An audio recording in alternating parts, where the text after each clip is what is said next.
સ્વર્ગસ્થ ભીખુભાઈ ભટ્ટ પ્રેરિત અને શ્રી જગન્નાથજી રથયાત્રા મહોત્સવ સમિતિ ટ્રસ્ટ આયોજિત ભગવાન શ્રી જગન્નાથજીની 40મી રથયાત્રાનું સુભાષનગર સ્થિત ભગવાનેશ્વર મહાદેવ મંદિરે સોનાના સાવરણાથી છેડાપોરા અને પહિંદ વિધિ કર્યા બાદ જય જય જગન્નાથના ગગનભેદી નારા વચ્ચે રથયાત્રાનું દબદબાપૂર્વક પ્રસ્થાન થયું હતું.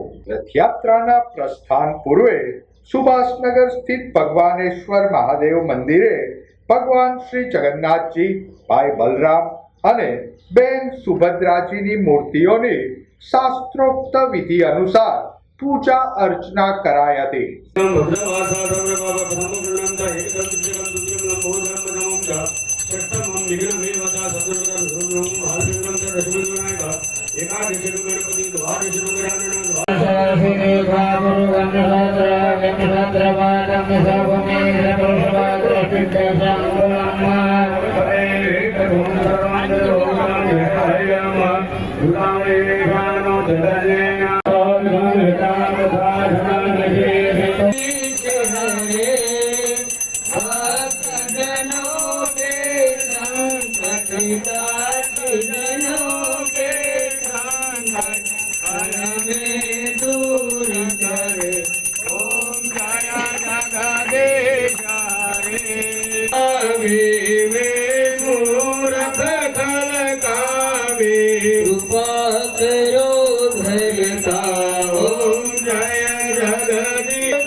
પૂજ્ય સંતો મહંતોના હસ્તે સોનાના સાવરણાથી છેડાપોરા અને પહિંદ વિધિ કરાઈ હતી.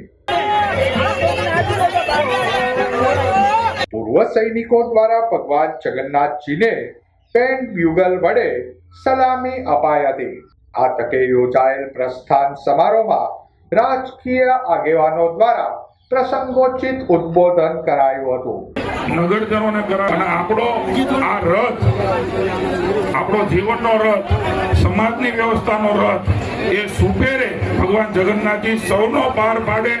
અને માત્ર એક વાત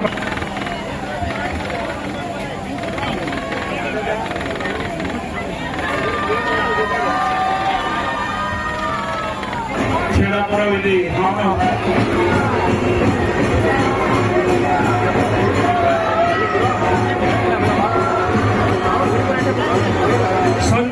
સંતો પધારે. સંતો છેડાપોરા વિધિ ને પહિંદ વિધિ કરવાની છે. સંતો પધારે. બીજા લોકો કોઈ માત્ર મહેમાનો આવી જાય અને સંતો આવીને પહિંદ વિધિ કરશે. અંદર મોટું લઈ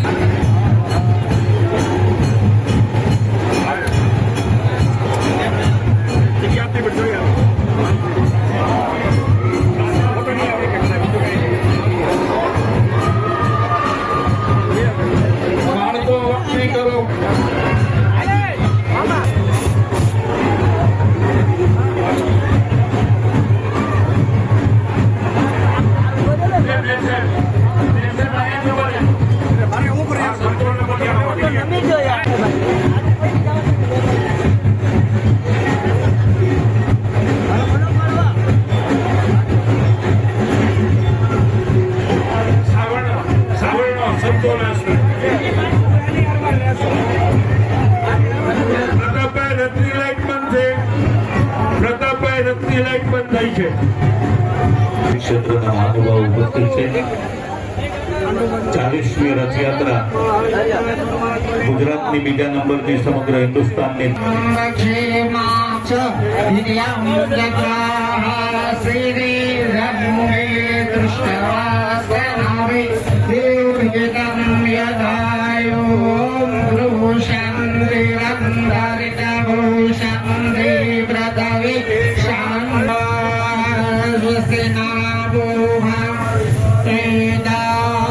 स्वस्ति नस्तारक्षो अरिष्टनेमि स्वस्ति नो बृहस्पतिर्दधातु सुभद्रा मातरि बलभद्र ડેપ્યુટી મેયર બેન શ્રી મોનાબેન, સ્ટેન્ડિંગ કમિટીના ચેરમેન, હું હાર્દિક સ્વાગત કરું છું. પરંતુ 40 વર્ષ પહેલાની જે પરિસ્થિતિ દેશ અને સમાજની હતી એ જ સ્થિતિ 40 વર્ષ પછી પણ હજુ ચાલુ છે અને વધારે સજ્જડ રીતે એ પોતાનો ઇમ્પેક્ટ અસર મૂકતી આવી છે.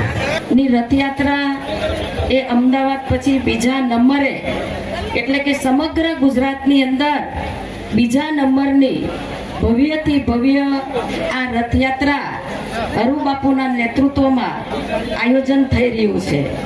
પોલીસ તંત્રના અભેદ સુરક્ષા બંદોબસ્ત વચ્ચે જય જય જગન્નાથના ગગનભેદી નારા સાથે રથયાત્રાનું વાજતે ગાજતે પ્રસ્થાન થયું હતું. ભગવાન જગન્નાથજીના રથને ભોય સમાજના ગણવેશધારી યુવકો દ્વારા દોરડા વડે ખેંચવામાં આવ્યો હતો.